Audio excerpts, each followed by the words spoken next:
गण गणपताय नमः। आप सबको करवा चौथ की हार्दिक शुभकामनाएं। करवा चौथ व्रत कथा। बहुत समय पहले की बात है। एक साहूकार के 7 बेटे और उनकी एक बहन करवा थी। सभी सातों भाइयों अपनी बहन से बहुत प्यार करते थे, यहाँ तक कि वे पहले उसे खाना खिलाते थे और बाद में स्वयं खाना खाते थे। एक बार उनकी बहन ससुराल से मायके आई हुई थी। शाम को भाई जब अपना व्यवसाय बंद कर घर आए तो देखा कि उनकी बहन बहुत व्याकुल थी।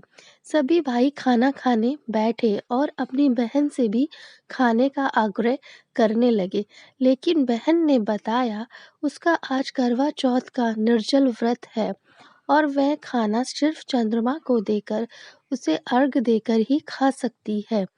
चूंकि चंद्रमा अभी तक नहीं निकला है, इसलिए वह भूख प्यास से व्याकुल हो उठी। सबसे छोटे भाई को अपनी बहन की हालत देखी नहीं जाती और वह दूर पीपल के पेड़ पर एक दीपक जलाकर चलने की ओट में रख देता है।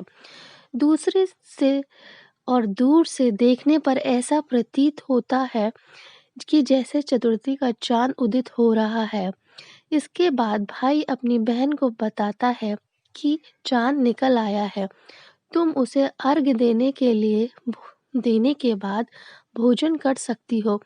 बहन खुशी के मारे सीढ़ियों पर चढ़कर चांद को देखती है, उसे अर्घ देकर खाना खाने बैठ जाती है।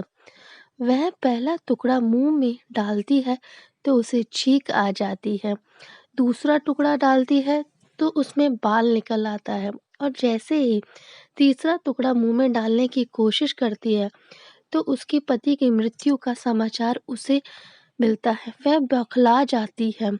उसकी भाभी उसे सच्चाई से अवगत कराती है कि उसके साथ ऐसा क्यों हुआ।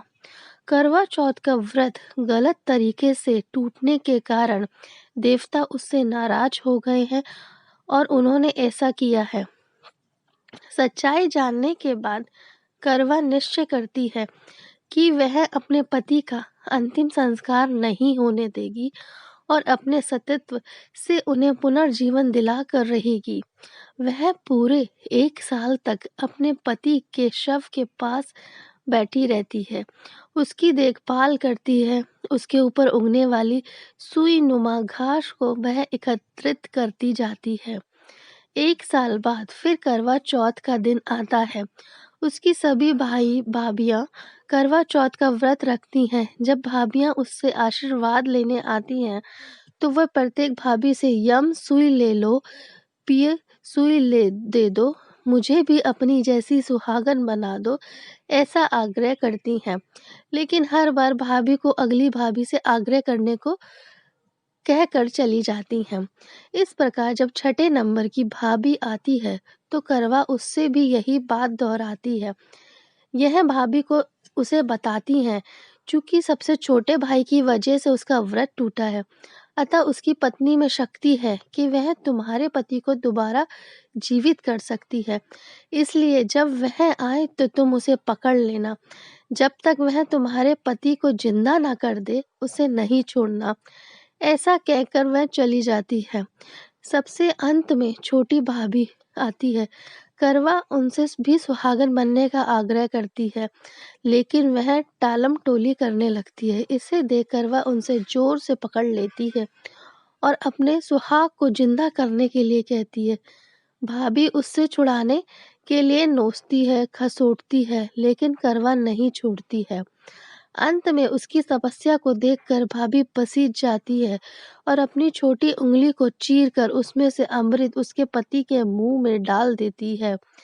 करवा का पति तुरंत श्री गणेश कहता उठ बैठता है। इस प्रकार प्रभु कृपा से छोटी भाभी के माध्यम से करवा को अपना सुहाग वापस मिला। हे श्री गणेश, माँ गौरी, जिस प्रकार करवा को चिर सुहागन का वरदान आपसे मिला, वैसे ही सब सुहागनों को करवा चौथ माता की कृपा मिले। बोलो शिव शंकर भगवान की जय, करवा चौथ माता की जय। धन्यवाद दोस्तों, हमारे चैनल को ज़रूर सब्सक्राइब करें।